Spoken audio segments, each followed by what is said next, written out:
Might have happened yesterday, but I'm a little bit slow on the uptake sometimes, so forgive me.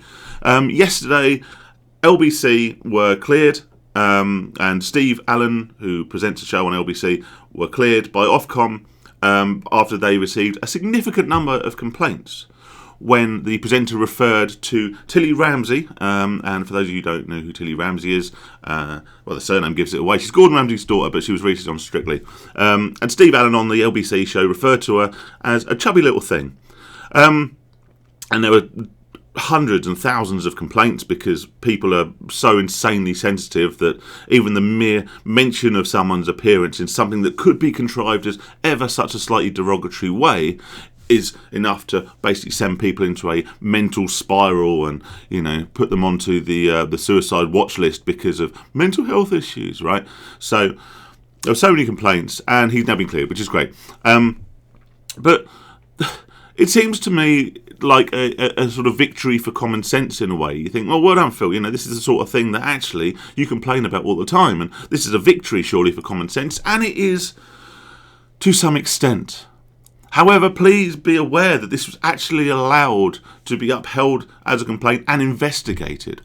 And I don't want to hark back, back in my day, this wouldn't have even been a thing, but it wouldn't have even been a thing, and it shouldn't even be a thing, and it is only actually ever a thing now in very, very specific examples. It's because this woman is a young lady. That's why it was made such a big thing. That's why there were so many complaints. If it was a 40-year-old fat bloke like myself, and they referred to him as old Podgy McPodgeface, so that's a rubbish name, should have thought of something better before I started the video, but there you go, right? And someone commented on my appearance, as from my previous YouTube channel, people did love to do in their droves, calling me fat and baked beanhead and Phil Mitchell, which actually I think is quite a compliment, really. He was quite a cool character. But anyway, that's by the by, right?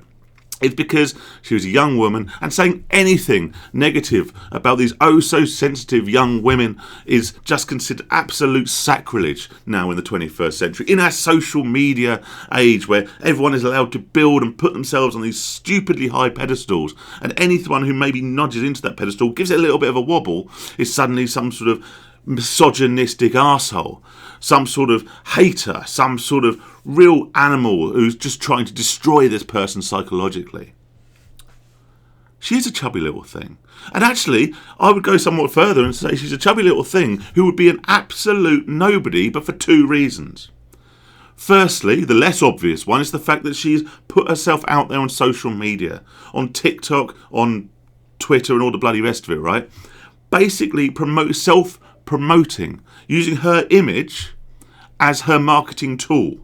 Therefore, if you are going to use yourself, your aesthetics and your persona as your marketing tool, you are putting them up for public criticism.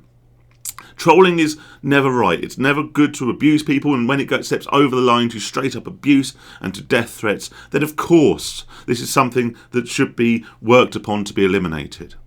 But if you are to use your aesthetics, you are to use your personality and yourself, your own aesthetic, as your marketing tool, then yes, of course, it's in the public domain and it is up for scrutiny.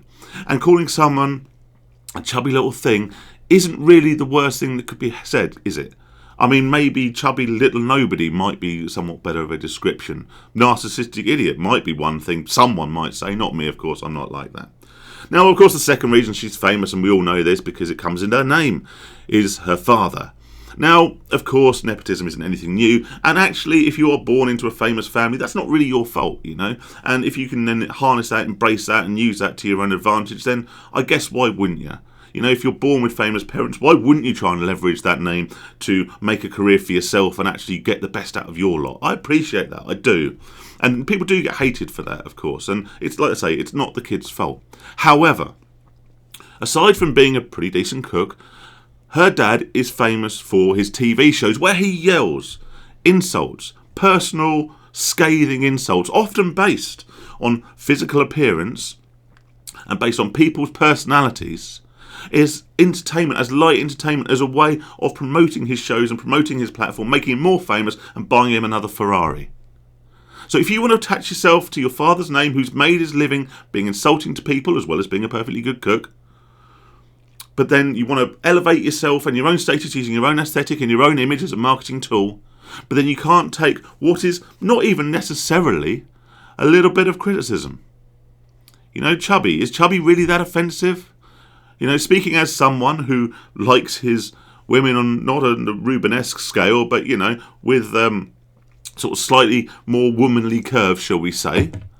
Yeah, I wouldn't take that as an insult, and neither should she. But it just goes to show now where someone can build themselves up on a platform, and then as soon as anyone has the slightest word to say that might be slightly offensive or maybe slightly hurtful to their feelings, we're all up in arms. But someone like me, say what you like. Say I'm a fat, balding ginger gammon if you want. I'm sure someone will. But anyway, like, subscribe. Stay safe and sane. All the best.